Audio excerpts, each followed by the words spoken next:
अब यूरोप में राष्ट्रवाद के निर्माण का अध्ययन देखेंगे। इसके ऊपर हम चर्चा करेंगे किस तरीके से यूरोप के अंदर राष्ट्रवाद का निर्माण हुआ था, राष्ट्रवादी भावनाएं किस तरीके से फैली थी। इन सारी बातों का हम अध्ययन करेंगे, उनसे संबंधित महत्वपूर्ण बिंदुओं को भी हम अलग से देखने का प्रयास करेंगे।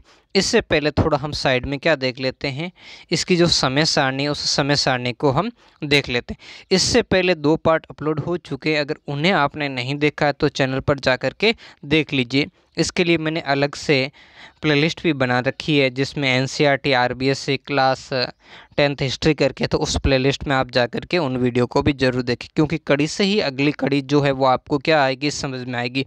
सबसे पहले इन जो कालक्रम है इनको देखेंगे कि क्योंकि इन्हीं बिंदुओं का हमें अध्ययन आज के इस पार्ट के अंदर करना है। और अगर ये मेरा प्रयास आपको अच्छा लगे तो वीडियो को लाइक, कमेंट, शेयर ज़रूर करें, और चैनल पर पहली बार आए तो चैनल को सब्सक्राइब करना न भूलें।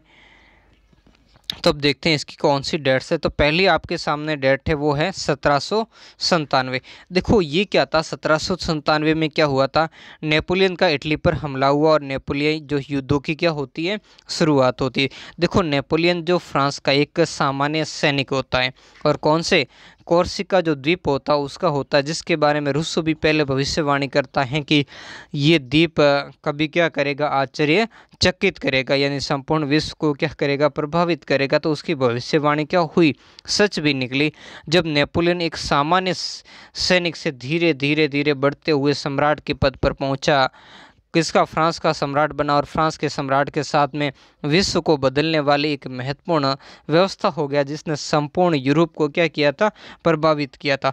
तो इस नेपोलियन ने क्या किया था, जो डायरेक्टरी का शासन था फ्रांस के, उसके समय ये उत्तरोत्तर क्या होता गया, बढ़ता ही गया। इस समय 1797 में वहाँ डायरेक्टरी का शासन था, और डायरेक्टरी ने ही इसको क्या किया था, जो ऑस्ट्रेलिया के विरुद्ध इसको अभियान पर भेजा था, जो नेपोलियन का क्या था, पहला अभियान था, जिसके अंदर इसने क्या किया था, यानी जो फ्रांस से बाहर निकलने का, जिसमें उसने पिंडमार्ट की सेना को हराया था, और उससे क्या किया, निस्स और सेवाई के प्रदेश प्राप्त किए, और काफ़ी समय तक ऑस्ट्रेलिया के साथ संघर्ष चला, और आखिर फाइनल रूप से नेपोलियन ने ऑस्ट्रिया को क्या कर दिया, पराजित कर दिया, और उसे कैंप ऑफ फॉर्मिया की संधि करने के लिए ऑस्ट्रिया को क्या कर दिया, बाध्य कर दिया। और इसके बाद नेपोलियन का प्रभाव क्या हुआ, कहता बहुत ही ज़्यादा बढ़ गया था। और उसके बाद नेपोलियन फिर मिस्र अभियान पर उसको भेजा जाता है। इसके अलावा नेपोलियन और भी जो छोटे बड़े अभियान होते हैं, डायरेक्टरी के शासन होते हैं, उसकी वो रक्षा भी करता है ना। तो इस तरीके से उत्तरोत्तर नेपोलियन का जो प्रभाव क्या होता है, बढ़ता जाता है, और फिर धीरे धीरे नेपोलियन संपूर्ण विश्व में अपना जो साम्राज्य आधिपत्य वो स्थापित करना क्या कर देता, प्रारंभ कर देता है। और ये युग जो यूरोप के लिए नेपोलियन युग के नाम से या नेपोलियन युद्धों के नाम से जाना जाता है।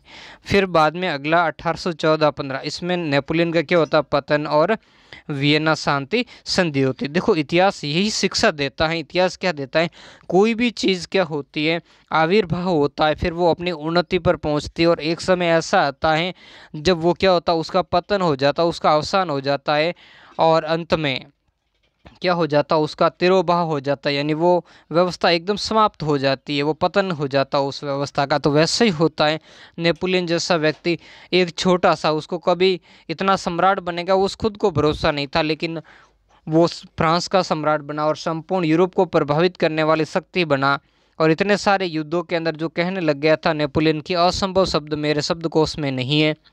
और वही हम देखते हैं कि 1814-15 के अंदर उसका डिक्लाइन हो जाता है, उसका पतन हो जाता है, और बाद में उसे एक निर्जन द्वीप पर जीवन व्यतीत करने के लिए भेज दिया जाता है, जहाँ बड़ी कठिनाई से वो, यानी अंतिम समय के अंदर रुग्णग्रस्त हो जाता है और मृत्यु को क्या करता है, प्राप्त करता है। तो यही तो इतिहास सिखाती है कि आप हमेशा प्रकृति के साथ चलो, अपना व्यवहार अच्छा करो, आदर्शात्मक व्यवहार रखो, है ना। तो इसी तरीके से आपको कभी भी आपके पास जब शक्ति आए तो अन्यायी मत बनो, क्योंकि जब आप अन्यायी और अत्याचारी बन जाते हो तो क्या होता है, फिर पलटाव आ जाता है, यानी ये समय क्या करता है, तुरंत ही क्या ले लेता है, बदला ले लेता है। तो 1814-15 के अंदर 2 युद्ध महत्वपूर्ण लड़े गए। एक राष्ट्रों का युद्ध, जिसके बारे में मैंने कल वाले पार्ट के अंदर भी बात की थी।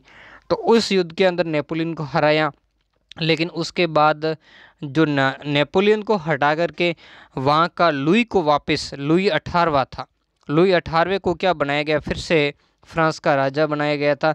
लेकिन लुई 18वें का प्रतिक्रियावादी शासन था, इसी कारण वहाँ की जनता उससे आक्रोशित थी, क्योंकि इसके नेतृत्व में वापस कुलीन वर्ग का वहाँ प्रभाव बढ़ रहा था। तो इसी दरमियान यहाँ पर वियना के अंदर ये कांग्रेस चल रही थी, वियना कांग्रेस, जो सितंबर 1814 से प्रारंभ हुई और जून 1815 तक चली थी। इसमें जो यूरोपीय देश एक दूसरे से उलझे हुए थे, यानी एक दूसरे के इलाके को लूट मार में लगे हुए थे, जो नेपोलियन के पतन से उत्पन्न हुआ था। तो वो जो जितना नेपोलियन के अधीन साम्राज्य था उसको बांटने में लगे हुए थे, उसकी लूट में। तो नेपोलियन ने इसका फ़ायदा उठाया और फ़ायदा उठाकर फ्रांस में गए, जनता ने इसका स्वागत किया। फिर 100 दिनों तक इसने शासन किया और मित्र राष्ट्रों ने इसके खिलाफ फिर से गुट बनाया। और अगला एक युद्ध होता है जिसका नाम है वाटरलू का युद्ध, जो 18 मार्च 1815 हुआ। इस युद्ध में फाइनल रूप से नेपोलियन को पराजित कर दिया गया था, गिरफ्तार कर दिया, और गिरफ्तार करके निर्जन द्वीप सेंट हेलेना उस पर निर्वाचन जीवन के लिए बना लिया था। ठीक है, ये सारी बातें हो गई। अब वियना कांग्रेस के बारे में मैंने थोड़ा सा तभी आपको बताया, फिर से और भी बता देता हूँ।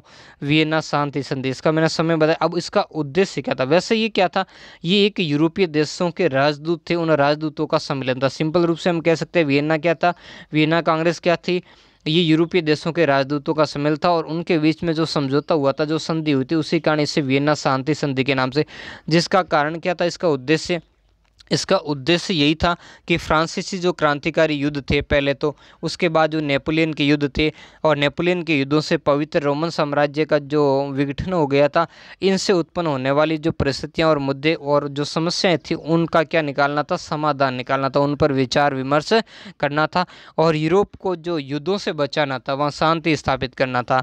तो इस तरीके से इस सम्मेलन के अंदर जो वापस जो पुरातन व्यवस्था है उसको स्थापित किया गया। ये आगे सारा हम डिटेल से देखेंगे। तो उस पुरातन व्यवस्था को स्थापित, यानी वापस राजतंत्रों की स्थापना की गई। फ्रांसीसी क्रांति ने गणतंत्रों की स्थापना दी थी, स्वतंत्रता, समानता, भातृत्व के विचार फैलाए थे।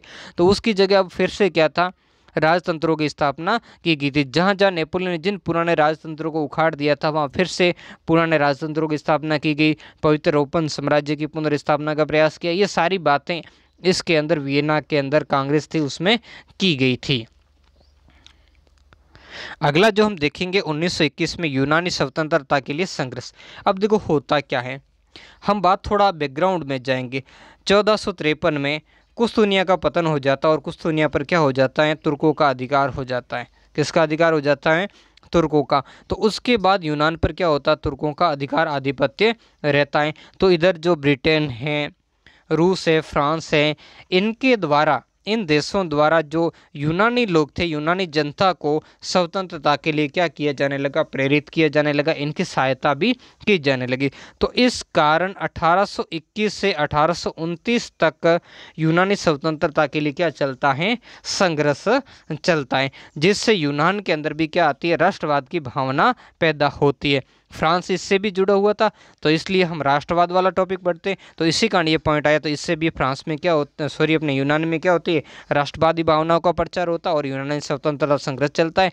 और अंत में फिर क्या होता है, यहाँ से तुर्की आधिपत्य क्या हो जाता है, समाप्त हो जाता है। अगली जो हम व्यवस्था देखेंगे वो है 1848 की। 1848 के ये सारे पॉइंट हम आगे देखेंगे। इस समय क्या होती है, फ्रांस में क्रांति होती है। देखो जो पहले हमने क्रांति पढ़ी थी पहले पार्ट में, वो 1789 की थी। 1848 फिर से फ्रांस में और यूरोप के अन्य भागों में भी ये क्रांति होती है और महत्वपूर्ण, इससे यूरोप के अन्य क्षेत्रों में भी क्या आते हैं, बदलाव आते हैं। अब ये था क्या इस समय की क्रांति, जो 22 फरवरी से लगाकर 2 दिसंबर 1848 तक हुई थी ये फ्रांस के अंदर। इसमें क्या था, जो ऑर्लियन जो राजतंत्र था, जिसका इस समय सम्राट था लुई फिलिप फ्रांस का अंतिम सम्राट था। तो उस राजतंत्र का इस क्रांति से क्या हो गया, अंत। और फ्रांस के अंदर जो द्वितीय गणतंत्र की स्थापना हुई, जो सेकंड फ्रांसीसी गणतंत्र था, उस गणतंत्र की क्या हुई थी, स्थापना। पहले फ्रांसीसी गणतंत्र की स्थापना, इस पहली क्रांति हुई थी 1789 की क्रांति के बाद हुई थी, और दूसरी बार जो गणतंत्र की स्थापना 1848 की क्रांति से हुई। और इसमें कारण ये सारे थे, क्या थे, आर्थिक परेशानियों से ग्रस्त कारीगरों, औद्योगिक मजदूरों, किसानों की बगावत थी, मध्यम वर्ग जो संविधान और प्रतिनिधित्वात्मक सरकार के गठन की मांग करता था, और इसके साथ ये तो फ्रांस की बात, फिर इतालवी, जर्मन, मैग्यार, पोलिश, चेक आदि में भी राष्ट्र राज्यों की क्या करते हैं इस समय मांग करते हैं। क्योंकि जो वियना कांग्रेस हुई थी, वियना कांग्रेस ने क्या किया था, बड़े दुर्भावनापूर्ण तरीके से इटली और जर्मनी का फिर से विभाजन कर दिया था, जिससे ये मैग्यार, पोलिश, चेक और ये भी लोग क्या थे, बड़े प्रभावित हुए थे। इनका भी बंटवारा कर दिया गया था, इनको ऑस्ट्रेलिया के प्रभाव में डाल दिया गया था। तो इस तरीके से इनमें भी राष्ट्रवादी भावनाएं और अपने लिए अलग राष्ट्र की कल्पना जो है वो क्या होने लगी, व्याप्त होने लगी। फिर 1859 से 1870 इटली का एकीकरण, ये तो आगे पूरा विस्तृत पढ़ेंगे। 1866 से 1871 यहाँ जर्मनी का एकीकरण होता है। तो महत्वपूर्ण रूप से इनका भी हम आगे देखेंगे, कौन कौन से संगठन हुए थे, सारी बातें हम अगले पार्ट में देखेंगे, इसलिए यहाँ इसके लिए उतना नहीं डिस्कस करेंगे। 1905 हैब्सबर्ग और ओटोमन साम्राज्य का स्लाव राष्ट्रवाद, कैसे लोग स्लाव एक जाति के जो उन्होंने क्या किया, राष्ट्रवाद मजबूत हुआ और उन्होंने अपने लिए क्या की, अलग देशों की क्या की मांग की, जिसके बाद स्लोवाकिया जैसे राष्ट्रों का क्या हुआ था, गठन हुआ था। तो ये सारी बातें हम इसके अंदर देखेंगे। तो आज के पार्ट को हम व्यवस्थित रूप से क्या करते हैं, प्रारंभ से शुरू करते हैं। यूरोप में राष्ट्रवाद का निर्माण, तो देखो इसमें क्या था, उन पॉइंटों को अगर आप मध्य 18वीं सदी के यूरोप के नक्शे को देखें तो वैसे ही राष्ट्र राज्य नहीं मिलेंगे जैसे आज थे।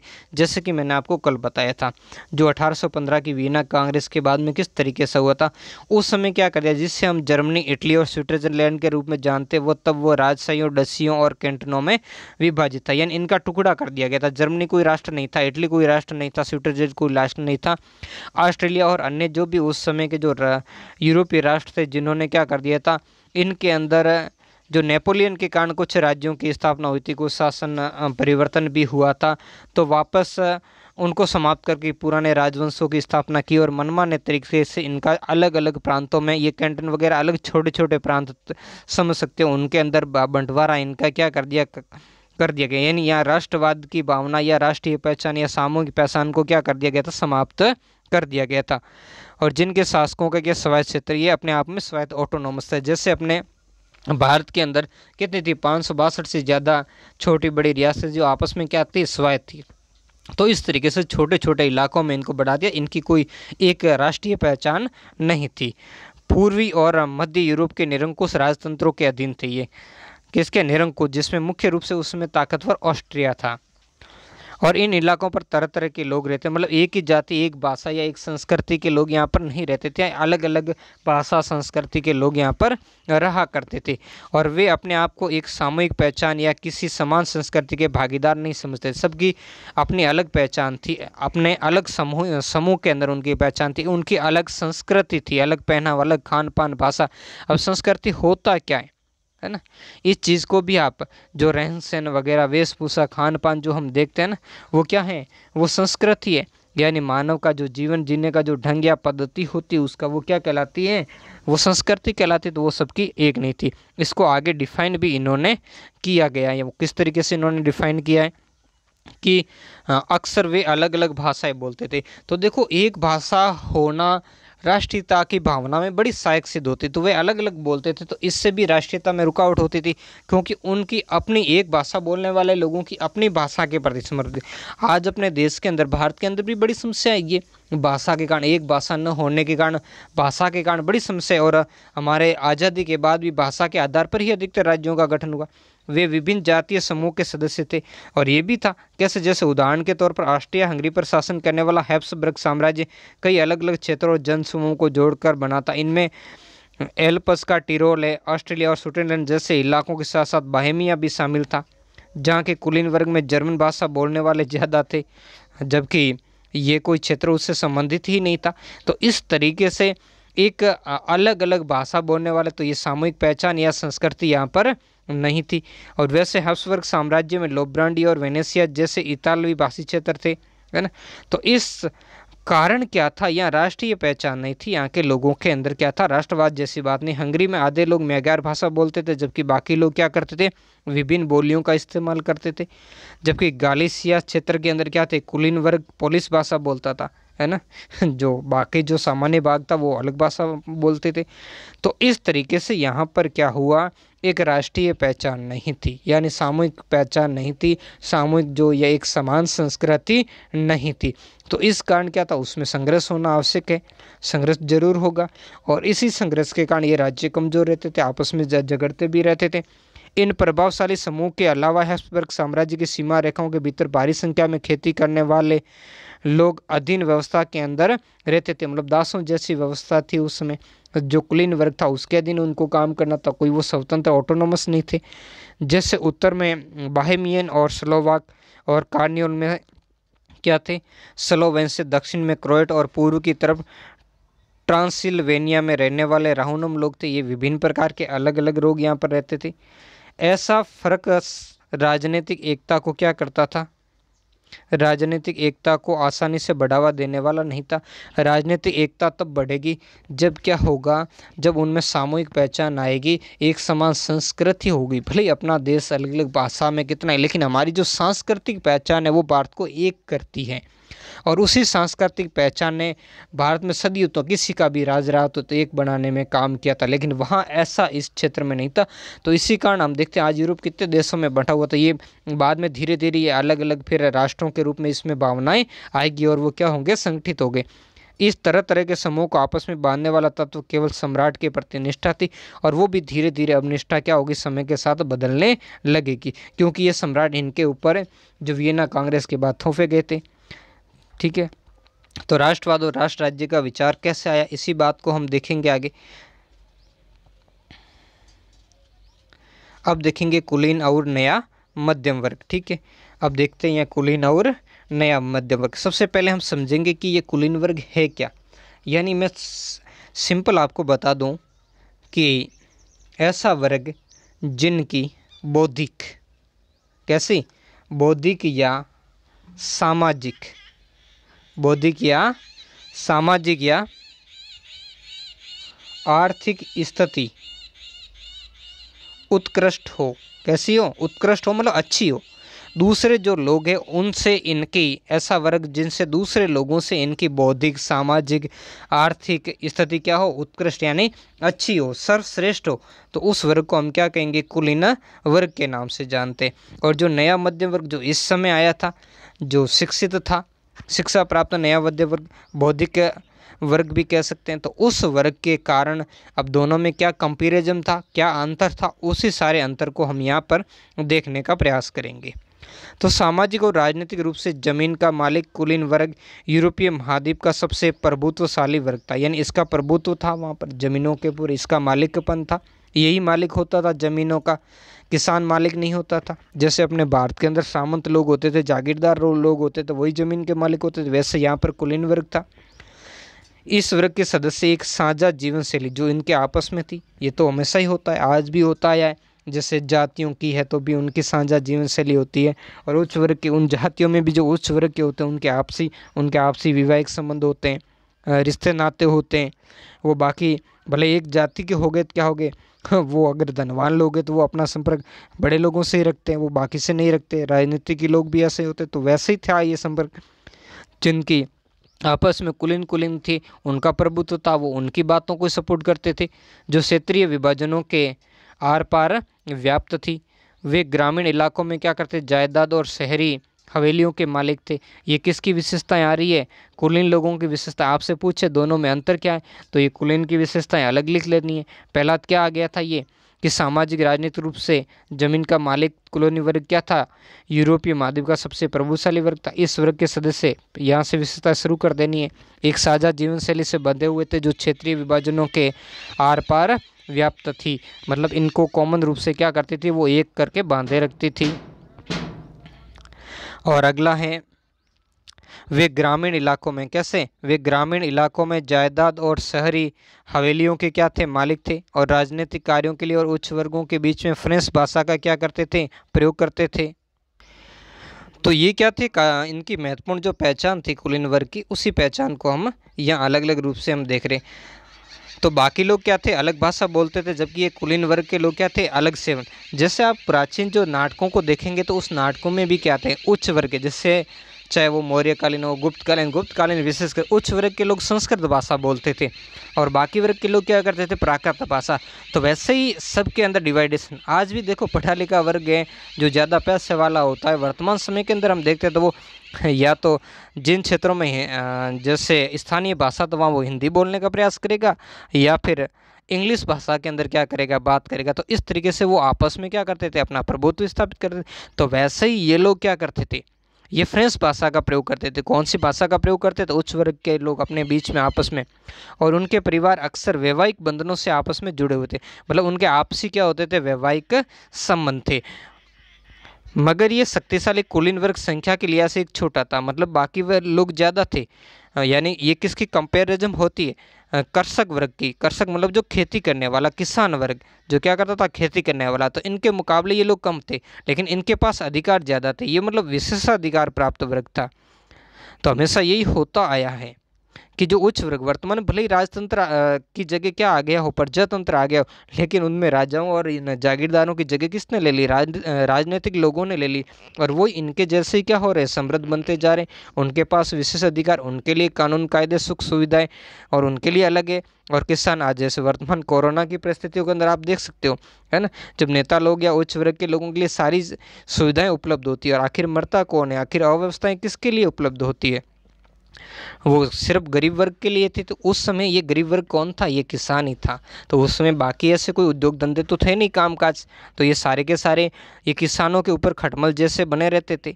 यानी इनका जो रक्त मांस क्या करते थे, सोचा करते थे। पश्चिम में ज़्यादातर जमीन किराएदार और छोटे किसानों पर ये क्या करते थे, खेती, क्योंकि ये लोग क्या करते थे, ज़मीनों के मालिक तो होते नहीं थे। ज़मीनों का जो मालिक हक वो किसके पास में होता था, इन जो कुलीन वर्ग के लोगों के पास था। तो ये दास जैसी इनकी स्थिति थी। अब यहाँ से विशेषता ये कृषक की हो गई है। आप जब दोनों में अंतर पूछ लें तो इससे ऊपर वाला भाग आपको किसका, कुलीन वर्ग में लिखना, और ये कृषक वर्ग में। जब से क्या है, पश्चिम में ज़्यादातर जो ज़मीन है पर किराएदार, कैसे लोग थे, किराएदार और छोटे छोटे जो काश्तकार थे उनके पास में क्या करते थे, खेती के लिए प्रयुक्त होती थी। जबकि पूर्वी और मध्य यूरोप में भूमि विशाल जागीरों के अंदर बटी थी, और वो जागीरों पर किसका, इन कुलीन लोगों का ही अधिकार था। और जो भूदास यानी लोगों को गुलाम के जैसा जमीन का दास बनाकर वो खेतीबाड़ी किया करते थे। पश्चिमी और मध्य यूरोप के हिस्सों में औद्योगिक उत्पादन, कैसा उत्पादन हुआ था, औद्योगिक उत्पादन और व्यापार में वृद्धि से शहरों का क्या हुआ था, विकास, और वाणिज्यिक वर्गों का भी क्या हुआ था, उदय हुआ था, जिनका अस्तित्व बाजार के लिए उत्पादन पर ही टिका हुआ था, है ना। यानी बाजार की जो व्यवस्थाएं थी उनके ऊपर ही उनकी सारी स्थिति थी, उनकी सामाजिक स्थिति निहित थी। इंग्लैंड में औद्योगिकरण 18वीं सदी के दूसरे भाग में, यानी जो औद्योगिक क्रांति जो होती है वो कहाँ से होती है, सबसे पहले इंग्लैंड में शुरू होती है।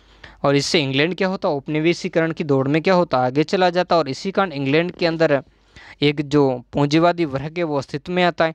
लेकिन फ्रांस और जर्मनी जैसे राज्यों के कुछ हिस्सों में 19वीं शताब्दी के दौरान औद्योगिक प्रगति होती है।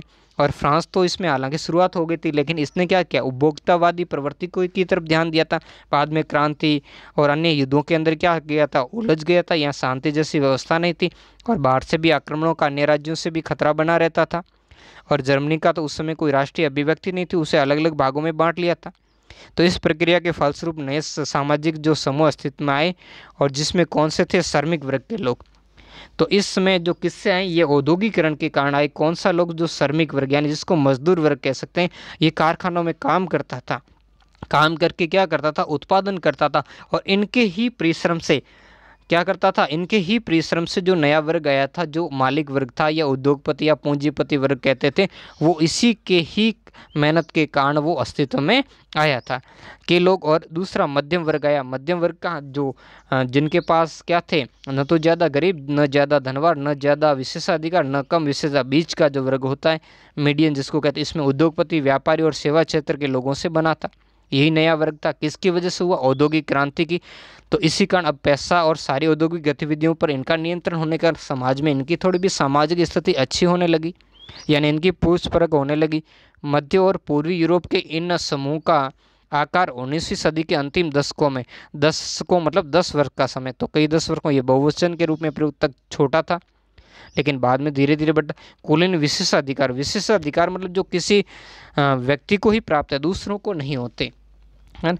जैसे आप किसी क्षेत्र में जाते हैं, आप एक अभ्यारण्य का उदाहरण ले लेते हैं, तो वहाँ जीवों को विशेषाधिकार, वहाँ आप जाकर के काफ़ी सारी जो खुली क्रियाएं नहीं कर सकते, वहाँ आपके ऊपर प्रतिबंध होता है कि आप शिकार नहीं कर सकते, वहाँ खनन नहीं कर सकते।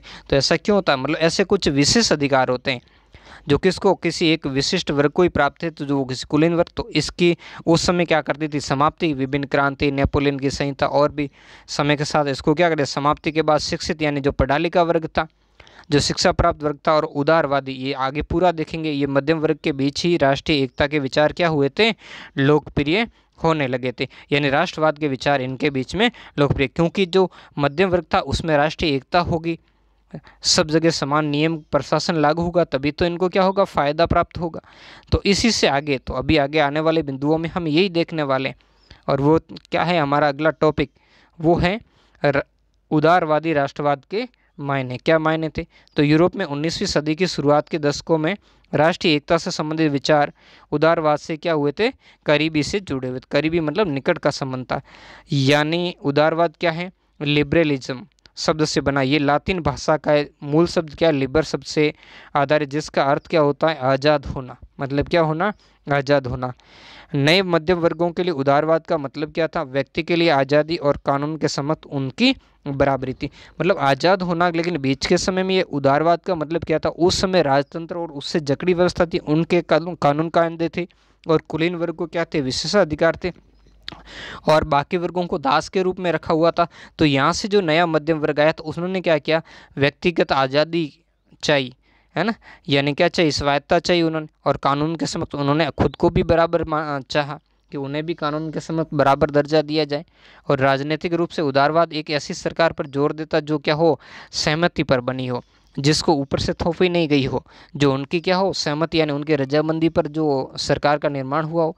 फ्रांसीसी क्रांति के बाद से उदारवाद निरंकुश जो हो, जिस पर किसी प्रकार की रोक टोक नहीं हो। शासक और पादरी वर्ग, ये पादरी वर्ग क्या था, वहाँ का धार्मिक वर्ग था, है ना, जिसने समाज को क्या किया, धार्मिक रूप से भी बड़ा पंगु बना रखा। इनके भी खूब सारे विशेष अधिकार थे। ये लोगों से क्या करते थे, टैक्स वगैरह वसूल किया करते थे, और बड़ा भोग विलास का जीवन ही अपने व्यतीत करते थे। तो उनके विशेषाधिकारों की भी समाप्ति। शासकों के ऊपर भी इनका बहुत सारा नियंत्रण था। फिर संविधान बना, कल भी मैंने बताया था, ये क्या है, कानूनों का एक दस्तावेज है। और संसदीय प्रतिनिधि सरकार के पक्षधर था, यानी जो संसदीय मतलब जैसे अपने देश की संसद है, उसमें प्रतिनिधि मतलब उनको चुनने वाले लोग खुद चुने, और वो लोग, उनके चुने हुए लोग ही क्या करें, सरकार चलाएं, सरकार बनाएं और शासन चलाएं। 19वीं सदी के उदारवादी निजी संपत्ति के समाप्ति की अनिवार्यता पर बल ले लेते। वो क्या कहते थे कि ऐसा पहले ऐसा नहीं था, निजी संपत्ति नहीं होती, संपत्ति पर दो ही वर्ग का अधिकार था, या तो राजाओं लोगों के, या वो कुलीन या पादरी लोग यानी उच्च वर्ग के लोगों के था। ऐसा जन सामान्य को ऐसा कोई अधिकार नहीं था। लेकिन इन लोगों ने कहा भी हमारे निजी मतलब प्राइवेट जो हमारी जो संपत्ति है यानी इनकम है, उसको रखने की क्या दी जाए, छूट दी जाए। वो तो अनिवार्य रूप से होते। और इसी से आगे चल कर के यूरोप के अंदर जो पूंजीवादी व्यवस्था यहीं से वहाँ पर निर्मित होती या उसको बढ़ावा मिलता है। लेकिन ये जरूरी नहीं था कि कानून के समक्ष बराबरी का विचार सबके लिए मताधिकार मतलब मत यानी वोट देने का जो अधिकार था वो पक्ष में था, नहीं। ये लोग कहते थे उसके लिए एक दायरा बनाया गया कि जिसके पास पैसे को दायरा यानी धन को दायरा बनाया गया, ताकि ये लोग चाहें कि जो उदारवादी लोग क्या थे, इस आर्थिक गतिविधियों के कारण ये समृद्ध बन रहे थे, व्यापार वाणिज्य कारण, तो इनके हाथ में ही रहे। आप याद करें कि क्रांतिकारी फ्रांस उदारवादी प्रजातंत्र का पहला राजनीतिक प्रयोग था। ये बड़ी महत्वपूर्ण पॉइंट है, याद रखना कि क्रांतिकारी फ्रांस क्या था, उदारवादी प्रजातंत्र का पहला राजनीतिक प्रयोग किया था। हालांकि ये सफल नहीं होता क्योंकि नेपोलियन ने इस क्रांति को क्या कर दिया था, समाप्त कर दिया था। और वह मत देने और चुने जाने का अधिकार केवल संपत्तिवान पुरुषों को ही हासिल था, सबको ये नहीं था। कैसे, संपत्तिवान मतलब जिनके पास में धन जायदाद ज़्यादा थी उनको ही था। संपत्ति विहीन यानी जिनके पास धन जायदाद नहीं थी, और महिलाओं को तो ये अधिकार दिया ही नहीं गया था। उनको तो इसके लिए क्या था, योग्य माना ही नहीं गया था, अधिकारों से वंचित रखा गया। केवल थोड़े समय के लिए जैकोबिन शासन, जो वहाँ का, पहले हमने कल इसको डिस्कस करनी, एक दल था जिसके नेतृत्व में फ्रांस के अंदर क्रांति होती के समय सभी वयस्क पुरुषों को मताधिकार था। लेकिन उस समय भी महिलाओं को ऐसा नहीं दिया गया। मगर क्या था, नेपोलियन की संहिता जो नेपोलियन कोड था उसमें पुनः सीमित मताधिकार वापस लिया। नेपोलियन ने महिलाओं की स्थिति बिल्कुल हीन कर दी थी, उनको तो कोई अधिकार नहीं था। और इसके साथ में जो अधिकार क्या था, मत देने का अधिकार किसको था, जो संपत्ति वाले लोग थे, है ना, जो उद्योगपति वगैरह संपन्न लोग थे, उनको ही दिया गया। उसने किसने, नेपोलियन की संहिता ने क्या किया था, महिलाओं को आवश्यक का दर्जा दिया। आवश्यक जैसे हम समझते हैं ना, आवश्यक मतलब अपरिपक्व व्यक्ति होता। वर्तमान में भी जैसे जो 12 वर्ष से छोटी उम्र का बच्चा होता है उसको आवश्यक माना जाता है। उसके लिए जैसे बैंक वगैरह में होता खाता भी नहीं खुलता, उनके जो गार्जियन की रजामंदी पर ही खोला जा सकता है। उन्हें पिताओं और पतियों के अधीन रखा गया। यानी जब ये महिलाएं जब तक शादी नहीं होती पिता के अधीन रहे, और शादी के बाद किसके अधीन रहे, पति के अधीन रहे, कर दिया। और संपूर्ण 19वीं सदी और 20वीं सदी के आरंभिक यानी शुरुआती वर्षों में महिलाओं और संपत्तिहीन पुरुषों ने समान राजनीतिक अधिकार मांग की, उसके विरुद्ध आंदोलन चलाए। तो ऐसा ये जो यूरोप खुद को आधुनिक करने वाला, इस यूरोप ने क्या किया था, लोगों को शुरुआत में समान अधिकार नहीं दिया। अपने भारत के अंदर तो एक झटके के अंदर सभी लोगों को एक निश्चित आयु प्राप्त 18 वर्ष की उम्र प्राप्त सभी छोटे बड़े स्त्री पुरुष अमीर गरीब सबको क्या कर दिया था, वोट देने का यानी मताधिकार दे दिया गया था। आर्थिक क्षेत्र के अंदर क्या बदलाव आया, आर्थिक क्षेत्र में और उदारवाद से, बाजारों की मुक्ति से, चीज़ों और पूंजी के आवागमन पर राज्य द्वारा लगाए गए नियंत्रणों को खत्म करने के पक्ष में था। कौन सा वर्ग, ये जो पूंजीपति वर्ग था या संपत्तिवान जो वर्ग था, जो हमने इसके पहले देखा था, जिसने आंदोलन चलाए थे किसके लिए, राजनीतिक अधिकारों के लिए आंदोलन चलाए थे। इसी वर्ग ने आर्थिक क्षेत्र हो चाहे उदारवाद हो या बाजारों की मुक्ति हो, बाजारों की मुक्ति मतलब बाजारों पर जो नियंत्रण था राज्यों का वो नियंत्रण नहीं हो, चीज़ें और वस्तुओं का आवागमन अबाध रूप से हो, उस पर राज्य क्या करें, नियंत्रण नहीं लगाए, नियंत्रण या रोक नहीं लगाएं, टैक्स वगैरह कम करें। 19वीं सदी के दौरान उभरते हुए मध्यम वर्ग की ये जोरदार मांग थी। मध्यम वर्ग कौन था, हमने देख लिया, उद्योगपति और व्यापार वाणिज्य से संबंधित ये था। आइए हम 19वीं सदी के पहले भाग में जर्मन भाषी इलाकों का उदाहरण लें। नेपोलियन के प्रशासनिक कदमों से अनगिनत छोटे छोटे प्रदेशों से 39 राज्यों का एक महासंघ बना।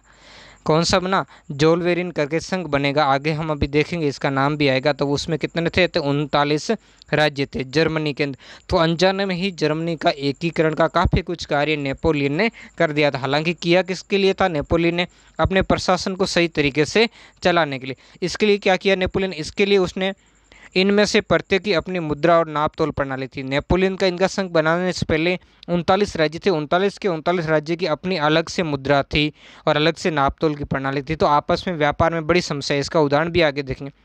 1833 में हैब्सबर्ग से न्यूरेबर्ग तक जाकर, ये वहाँ के दो नगर हैं यानी दो राज्य कह सकते हैं वहाँ के, एक हैब्सबर्ग और न्यूरेबर्ग तक जाकर अपना माल बेचने वाले व्यापारी को 11 प्रकार के सीमा शुल्क नाकों से गुजरना, यानी जगह जगह उससे क्या लिया जाता था, टैक्स लिया जाता।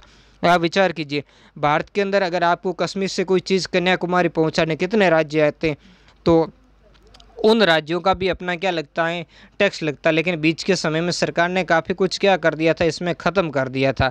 फिर भी थोड़ा बहुत नाम मात्र लगा। इसकी जगह अगर आप कल्पना कर लें कि वो छोटे छोटी रियासतें थी, तो रियासतों के अंदर कितना सारा टैक्स लगेगा, तो उन टैक्स से क्या होगा, उनको गुजरना पड़ेगा। तो इससे क्या, तो वैसे यहाँ 11 प्रकार के सीमा शुल्क यानी वस्तुएँ क्या हो जाती थी, बड़ी महंगी हो जाती थी।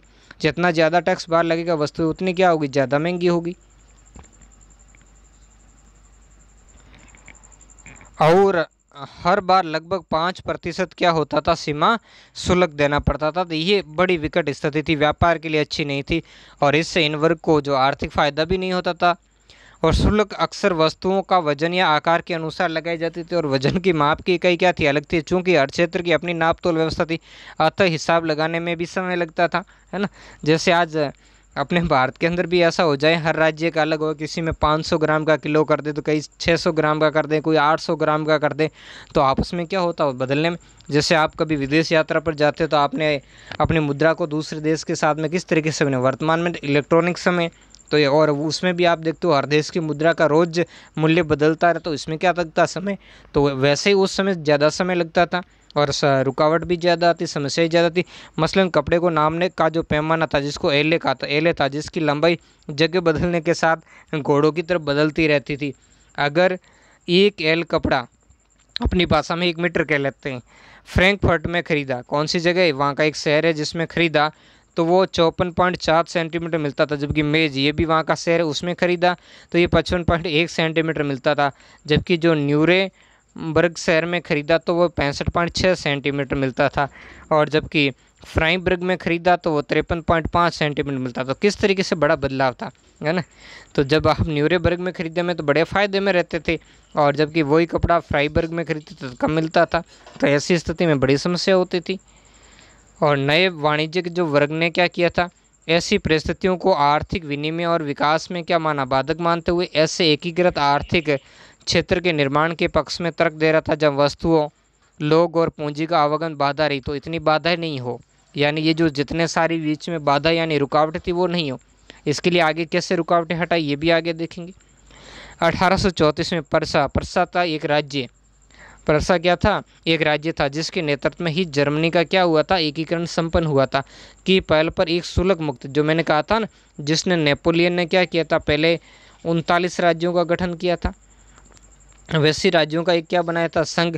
तो उसी संघ जैसा एक संघ बनाया गया, किसने, परसा ने बनाया, जिसका नाम था जोलवेराइन संघ, यानी एक शुल्क संघ। एक शुल्क मतलब एक प्रकार का यहाँ टैक्स लगेगा। इस जोलवेराइन जो संघ के अंदर जो भी राज्य इसको स्वीकार करेंगे, इसके सदस्य बनेंगे, वहाँ पर एक ही प्रकार का टैक्स लगेगा, स्थापित किया, जिसमें अधिकांश जो जर्मन राज्य वो क्या हो गए, शामिल हो गए। तो इससे क्या हो गया, व्यापार के अंदर काफ़ी सारी रुकावटें थी, वो रुकावटें क्या हो गई, दूर हो गई। इस संघ ने शुल्क अवरोध मतलब रुकावटें को समाप्त कर दिया और मुद्राओं की संख्या भी 2 कर दी। पहले हर राज्य की अलग अलग हुआ करती थी, तो अब उनको समाप्त करके क्या कर दी, 2 कर दी। 2 प्रकार की मुद्राएं अब चलेगी, उनमें लेन देन होगा, जिनकी संख्या पहले 30 से भी क्या थी, ज़्यादा थी। इसके अलावा रेलवे के जाल ने भी गतिशील था, तो इससे भी क्या हुआ, आपसी संपर्क बढ़ा, और साथ में जीवन में भी बड़ा क्या या बदलाव हुआ, और आर्थिक हितों को राष्ट्रीय एकीकरण में सहायक बनाया। जब एक जगह के यातायात के साधन भी क्या करते हैं, राष्ट्रीयता की भावना को बढ़ावा देते हैं। लोगों में जब पारस्परिक संपर्क होगा तभी तो उनमें राष्ट्रीय भावना का भी क्या होगा, संचार होगा। उस समय पनप रही व्यापक राष्ट्रवादी भावनाओं को आर्थिक राष्ट्रवाद की लहर ने और भी मजबूत किया, जिनके बारे में हमने ऊपर पढ़ा था। एक तरीके के नियम, कायदे, माप तोल पद्धति, मुद्रा प्रणाली, तो इन सब ने, और रेलवे की व्यवस्था, इन सब ने क्या किया था, वहाँ के जो राष्ट्रवाद को क्या किया था, मजबूत किया था। किसमें, चाहे वो जर्मनी हो चाहे इटली हो, इन जगह पर क्या किया था, बड़ा मजबूत करने का कार्य किया था। ये देखेंगे उस समय का एक स्रोत है, उस स्रोत के अंदर इसका क्या किया गया, उल्लेख किया गया। क्या है स्रोत के अंदर, अर्थशास्त्री राष्ट्रीय अर्थव्यवस्था की शब्दावली में सोचने लगे, वे चर्चा करने लगे कि राष्ट्र कैसे विकास कर सकता है और कौन से आर्थिक कदम राष्ट्र को निर्मित कर रखते हैं। यहाँ सब जगह किस शब्द का प्रयोग हो रहा है, राष्ट्र का शब्द। तो इसी स्थिति में क्या होगा, राष्ट्रीयता की बात होने लगी थी, राष्ट्रवाद का क्या होने लगा, प्रचार होने लगा था। जर्मनी में ट्यूबिन विश्वविद्यालय में अर्थशास्त्र के प्रोफेसर थे फ्रेडरिक लिस्ट ने 1834 में लिखा कि जोलवेराइन का लक्ष्य जर्मन लोगों को आर्थिक रूप से एक राष्ट्र में बांध देना था। इसी कारण ये आर्थिक संघ की स्थापना की गई, और इनको निरंतर अर्थशास्त्री थे, उन्होंने भी क्या किया था, बढ़ावा दिया था। वह राष्ट्र की आर्थिक हालत जितना बाहरी तरह से उनके हितों की रक्षा के लिए क्या किया जाए, उतना ही मजबूत बनाया जाए। क्या, दोबारा देख लीजिए, वह राष्ट्र की आर्थिक हालत जितना बाहरी तरीके से उसके हितों की रक्षा करके मजबूत बनाएगा, उतना ही आंतरिक उत्पादकता को बढ़ाकर भी होगा। इसके लिए भी क्या होगा, राष्ट्रवाद होगा, तभी बात बनेगी।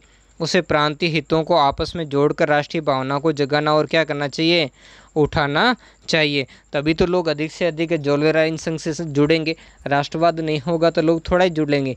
जैसे भारत का एकीकरण था तो कितनी बड़ी मुश्किल से हुआ था, राज्य तैयार ही नहीं हो रहे थे, सभी बस अपनी डपली अपना राग, सभी अपना आज़ादी रहना चाहते थे, क्योंकि अंग्रेज़ों ने पहले काफ़ी प्रयास किया था संघ बनाने का, लेकिन कोई तैयार ही नहीं हुए थे ढीले ढाले संघ के अंदर शामिल होने को। जब उनको छूट दी कि आपकी मर्जी हो तो शामिल हो, ऐसा कहीं जब मजबूरी हुई थी ये सारे राज्य, और आज भारत जैसा देश ही कहीं तो वैसे उस समय वहाँ था। तो उन्होंने कहा था इससे क्या होगा, सभी हितों को, प्रांतीय हितों को जोड़ा जाएगा, तभी तो राष्ट्रीय भावना आएगी और ये संघ के अंदर सारे लोग आएंगे और एक संघ क्या होगा, मजबूत बनेगा। जर्मन लोग ये समझ गए कि एक मुक्त आर्थिक व्यवस्था ही राष्ट्रीय भावनाओं के उत्पन्न होने का एकमात्र जरिया। वर्तमान में पूरे विश्व की कल्पना हो रही है, हालांकि इसके बड़े शक्तिशाली जो अमेरिका जैसे राष्ट्र हैं, है ना, आज वर्तमान में चीन भी उभरता हुआ राष्ट्र, इसके अंदर उनकी अलग विचारधारा है, वो सारा आर्थिक आधिपत्य इसको स्थापित करने में लगा रहे। अगला देखेंगे 1815 के बाद का जो नया रूढ़िवाद। अब देखो रूढ़िवाद शब्द क्या है, इसका अर्थ आप पहले जान लीजिए। मतलब एक ऐसी विचारधारा जो पारंपरिक यानी जो कह सकते हैं परंपरावादी जो मान्यता उनका अनुसरण करती है। वो तार्किकता और वैज्ञानिक ताकत स्थान पर केवल आस्था और प्रागनुभवों के आधार पर उनको ही क्या देती है, मान्यता देती है। तो वैसे ही यहाँ परंपराएं थी, तो उन परंपराओं को कैसे दूर किया गया उसके बारे में हम देखेंगे।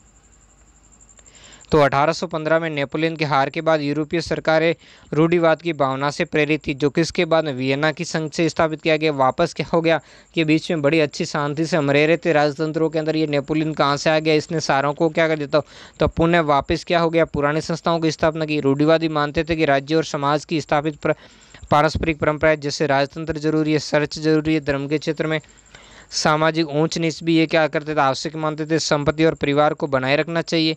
तो ये सारी चीज़ें वापस थोपी गई थी, ये तो रूढ़िवाद था। फिर अधिकतर रूढ़िवादी लोग क्रांति से पहले के दौर में वापसी नहीं चाहते थे, इसके लिए उन्होंने क्या किया था, क्रांति के लिए अधिक से अधिक लोगों को धार्मिक बनाया जाए और राजतंत्र के अधीन लोगों को क्या कर दिया, उनकी विचारधारा ऐसी हो जाए कि कभी वो स्वतंत्रता या अपने अधिकारों जैसी कोई बात ही नहीं करे। नेपोलियन द्वारा शुरू किए गए परिवर्तनों से उन्होंने ये जान लिया था कि आधुनिकीकरण और राजतंत्र जैसी पारंपरिक संस्थाओं को मजबूत बनाने में क्या है, सक्षम है। क्या है, सक्षम है। कौन सक्षम है,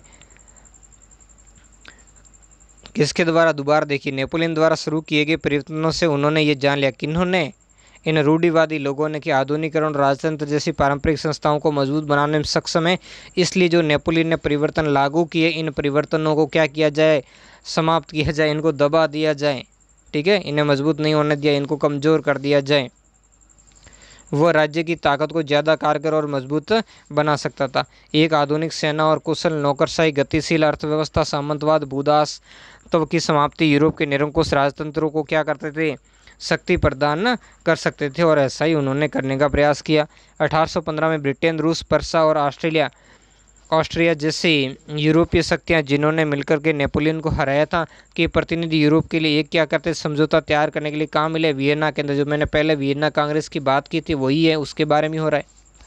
इस सम्मेलन के अंदर, सम्मेलन को ही कांग्रेस कहा जाता, की मेज़बानी ऑस्ट्रेलिया के सांसद ड्यूक मेटरनिक ने की। ये बड़ा धूर्त व्यक्ति था, ये सब कुछ ऑस्ट्रिया के क्या करता था, शिकंजे में लाना चाहता था, क्योंकि इसको मुख्य रूप से कौन था, हराने वाला तो यही तो था। इसमें प्रतिनिधियों ने 1815 में वियना में एक संधि की, और इसी संधि को वियना की शांति संधि के नाम से जाना जाता, तैयार किया, जिसका उद्देश्य क्या था, उन सारे बदलावों को ख़त्म करना जो नेपोलियन युद्धों के दौरान हुए थे। नेपोलियन ने क्या कर दिए थे, इन क्षेत्रों में एक जैसा प्रशासन स्थापित किया था, यहाँ के राजतंत्रों को भी उखाड़ने का काम उसने किया था। उसने क्या किया था, जैसे 39 जो राज्यों का संघ जैसा बना करके कि भी क्या किया था, उनमें एकता स्थापित करने, राष्ट्रवाद को बढ़ाने का काम किया था। जो फ्रांस की क्रांति के भले किसी रूप में, लेकिन वो स्वतंत्रता भातृत्व जैसे विचार भी आए थे, तो उनको समाप्त करना था। फ्रांसीसी क्रांति के दौरान हटाए गए ब्रूव वंश को सत्ता में बहाल करना था, और वैसे ही किया गया। और फ्रांस के अंदर जो अगला लुई स्थापित किया गया, लुई 16वें को हटाया गया था, लेकिन अब जो नया लुई बना वहाँ का फ्रांस का सम्राट, उसका नाम क्या था, लुई 18वें को बनाया गया। और फ्रांस ने उन इलाकों को खो दिया था जिन पर नेपोलियन ने कब्जा करके अपने अधीन कर लिया था, वो फ्रांस से क्या कर लिए गए, ले लिए गए थे। फ्रांस की सीमाओं पर कई राज्य कायम कर दिए गए ताकि फ्रांस विस्तार नहीं कर सके। देखो ये सभी मेटरनिक के दिमाग की सोच थी, क्योंकि सबसे ज़्यादा नेपोलियन ने किसको प्रभावित किया था, ऑस्ट्रिया को प्रभावित किया था। तो ये ऐसा चाहता था मेटरनिक के जग कि फ्रांस को इतना पंगु बना दिया जाए कि फिर वो उसके लिए कभी खतरा नहीं बने, और फिर वो जर्मनी, इटली वगैरह इन जो राज्य उन पर वो अपना आधिपत्य क्या रख सकें, बराबर बरकरार रख सकें। एक रूढ़िवाद शब्द यहाँ पहले भी मैंने बताया था, आप अब यहाँ विस्तार से देख लेते हैं। ऐसा राजनीतिक दर्शन जो परंपरा स्थापित संस्थानों और रिवाजों पर जोर देता और तेज़ बदलावों की बजाय क्रमिक और धीरे धीरे विकास को क्या करता है, प्राथमिकता देता है। अतः क्या किया गया, फ्रांस के उत्तर में नीदरलैंड, जिसको हॉलैंड भी कहते हैं, का राज्य स्थापित किया गया। तो ऐसे शक्तिशाली राज्य स्थापित जिसमें बेल्जियम भी शामिल था, और दक्षिण में पिंडमार्ट में क्या जोड़ दिया गया, जेनोवा जोड़ दिया गया, है ना। तो ये पिंडमार्ट जो सार्डिनिया पिंडमार्ट है, इसके नेतृत्व में इटली का एकीकरण हुआ था। तो ऐसी काफ़ी सारी चीज़ें की गई, और पर्सा को उसकी पश्चिमी सीमाओं पर महत्वपूर्ण नए इलाके दिए गए, जिससे ऑस्ट्रेलिया को उत्तरी इटली का नियंत्रण सौंपा गया। तो इस तरीके से क्या कर दिया गया, चारों तरफ से जो फ्रांस के क्या कर दी गई, घेराबंदी कर दी गई थी। ताकि फ्रांस कभी भी ताकतवर नहीं बन सके। मगर नेपोलियन ने 39 राज्यों का जो जर्मन महासंघ स्थापित किया था उसे बरकरार रखा गया। ये बड़ी बात थी और इससे भी जर्मनी के एकीकरण में बड़ी सहायता मिलेगी। पूर्व में रूस को पोलैंड का एक हिस्सा दिया गया, जबकि प्रसा को सैक्सनी का एक हिस्सा प्रदान किया गया। इन सब का मुख्य उद्देश्य क्या था? राजतंत्र, जो पुराने राजतंत्र थे उनकी बहाली, जिन्हें नेपोलियन ने क्या कर दिया था? बर्खास्त कर दिया। साथ ही यूरोप में एक नई रूढ़िवादी व्यवस्था कायम करना भी उनका लक्ष्य था, ताकि फिर ये क्रांति जैसी ये परिवर्तनवादी विचारधाराएं नहीं आए। 1815 में स्थापित रूढ़िवादी शासन व्यवस्था निरंकुश थी। वे आलोचना और असहमति बर्दाश्त नहीं कर सकती थी, क्योंकि ऐसा ही तो चाहती थी ये वीना कांग्रेस, और वैसा ही हुआ। और उन्होंने उन गतिविधियों को दबाना चाहा तो निरंकुश सरकारों की वैधता पर सवाल उठा दिया, यानी जनता के ऊपर फिर अत्याचारों का दौर प्रारंभ हो गया। ज़्यादातर सरकारों ने सेंसरशिप के नियम, सेंसरशिप मतलब उन पर प्रतिबंध लगाए, जिनका उद्देश्य क्या था? अखबारों, किताबों, नाटकों और गीतों के माध्यम से उन बातों पर नियंत्रण लगाना था जिनसे फ्रांसीसी क्रांति से जुड़े स्वतंत्रता और मुक्ति के विचार झलकते थे, ताकि लोगों में फिर से कोई ऐसी स्वतंत्रता, समानता के विचार नहीं फैले और क्रांति जैसा फिर से कोई बदलाव नहीं लाए, और उन लोगों की सत्ता हमेशा हमेशा के लिए क्या रहे? बनी रहे। लेकिन फिर भी फ्रांसीसी क्रांति की स्मृतियाँ और उदारवादियों को लगातार प्रेरित करती रही थी। स्मृति यानी यादाश्त को कहते थे। और उदारवादी मतलब वही जो आज़ादी चाहने वाले लोग थे। नई रूढ़िवादी व्यवस्था के आलोचक उदारवादी राष्ट्रवादियों द्वारा क्या किया गया? उठाया गया एक मुद्दा था, और वही मुद्दा क्या था? प्रेस को आज़ादी दी जाए। प्रेस मतलब जो अखबार वगैरह ये प्रिंट मीडिया होता था जो, तो उसको क्या दी जाए? आज़ादी दी जाए, और ताकि लोगों तक क्या पहुँचे? इनके विचार पहुँचे।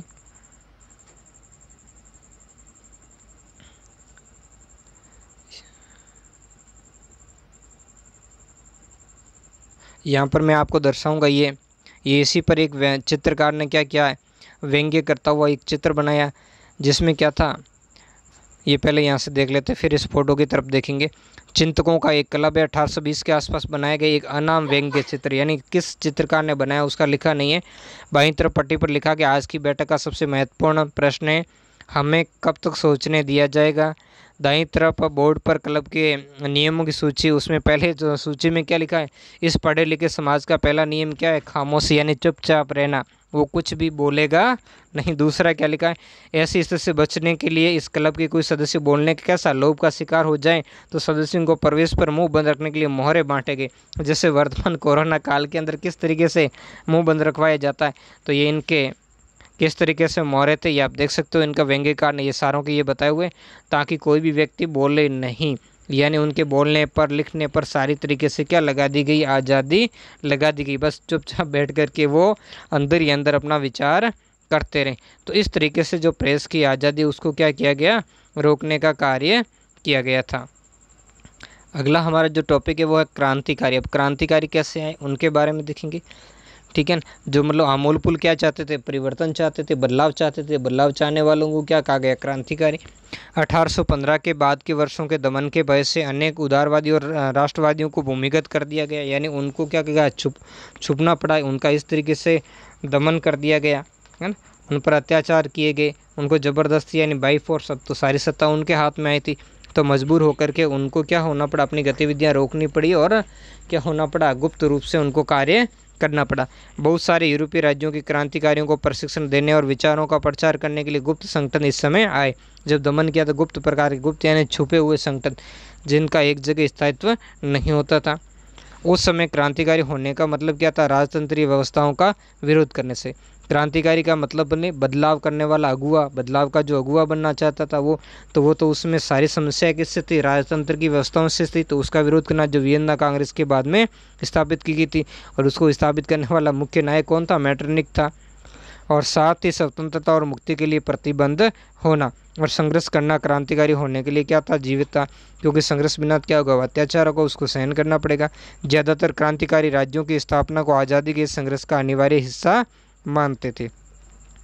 तो आगे देखते हैं, एक ऐसा ही महत्वपूर्ण व्यक्ति था जिसके बारे में, ऐसा ही एक व्यक्ति था इटली का क्रांतिकारी जिसका नाम था जूसेपी मैस्सिनी। इसका जन्म 1807 में कहाँ पर हुआ था? जेनोवा के अंदर हुआ था, जो एक कार्बोनारी नामक गुप्त संगठन का। अब देखो कार्बोनारी क्या था? ये इटली के एकीकरण के लिए प्रयास के लिए एक गुप्त क्रांतिकारी जो संस्था थी, जिसके सदस्य सांकेतिक बादशाह तथा धार्मिक उत्सवों की आड़ में क्या करते थे, राजनीतिक उद्देश्यों के लिए क्या करते थे, कार्य करते थे। वैसे अगर इसका हम अर्थ देखेंगे, कार्बोनरी का अर्थ क्या होता है, तो जलाने वाला लकड़ी का क्या होता है, कोयला। तो इस तरीके का इसका क्या होता था, अर्थ होता है। और 24 साल की युवावस्था में लिगुरिया में क्रांति करने के लिए किसको बहिष्कृत कर दिया, इस मैसिनी को बहिष्कृत कर दिया। तत्पश्चात यानी उसके बाद इसने 2 और भूमिगत संगठनों की स्थापना की, जिसका एक पहला संगठन था यंग इटली, जो मार्सेई में स्थापित किया। बड़ा महत्वपूर्ण है, यंग इटली की स्थापना इसने कब की थी। एक देखो मैसिनी, या इसको फिर शॉर्ट में हम ऐसे मैजिनी के नाम से भी क्या करते हैं, इसको जानते हैं, मैजिनी के नाम। तो इसने इसकी यंग इटली की स्थापना कब की थी, 1831 में की थी। दूसरा इसने संगठन बर्न में, जिसका नाम था यंग यूरोप। तो यंग यूरोप की स्थापना कब की जाती है, 1833 में, या 1831 में, या 1833 में, जिसके सदस्य पोलैंड, फ्रांस, इटली और जर्मन राज्यों में समान विचार रखने वाले क्या थे, युवा थे। क्योंकि इस समय कोई अभिव्यक्ति का कोई माध्यम नहीं था राष्ट्र जैसा, तो जहाँ कहीं भी अगर समान विचार वाले लोग थे तो उनको एक करने का क्या किया जा रहा था, कार्य किया जा रहा था। और यही सारा कार्य करने का काम किसने किया था, यंग इटली और यंग यूरोप नामक संगठनों के माध्यम से संपन्न हो रहा था।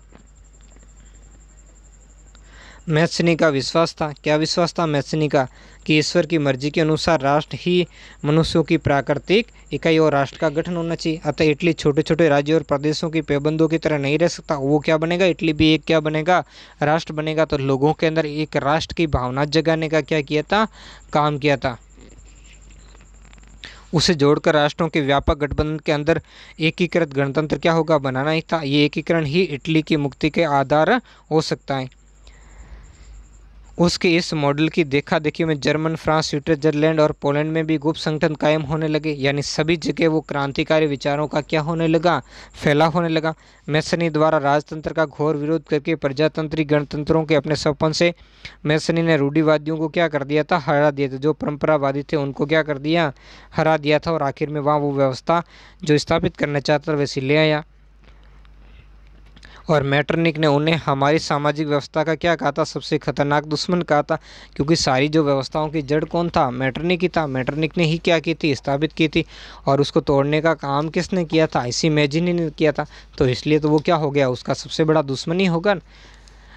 तो ये सारी बातें थी जो आज के इस पार्ट के अंदर देखा हमने, कि किस तरीके से जो यूरोप के विभिन्न देशों के अंदर धीरे धीरे जो राष्ट्रवाद की जो विकास है उसका किस तरीके से विकास हुआ था। इसी परिप्रेक्ष्य से हमने इटली और जो जर्मनी और अन्य संबंधित राज्यों के अंदर क्या किया था, इससे संबंधित मार्ग हमने देखा था कि कौन से रास्तों से, किन प्रयासों से धीरे धीरे क्या होता गया, राष्ट्रवाद का इन देशों में प्रचार होता गया। और विभिन्न प्रकार के जो नए राष्ट्र है वो क्या होते गए, विश्व जो मानचित्र है उस मानचित्र पर आने लगे थे या अबूदित हुए थे, और नए राष्ट्रों का उदय हो गया था, है ना। इटली में भी जैसे कौन था, मैजिनी था, काउर था, गैरिबाल्डी था, ऐसे महत्वपूर्ण व्यक्तित्व थे जिन व्यक्तित्व के प्रयासों से क्या हुआ था, वहाँ का एकीकरण संपन्न हुआ था।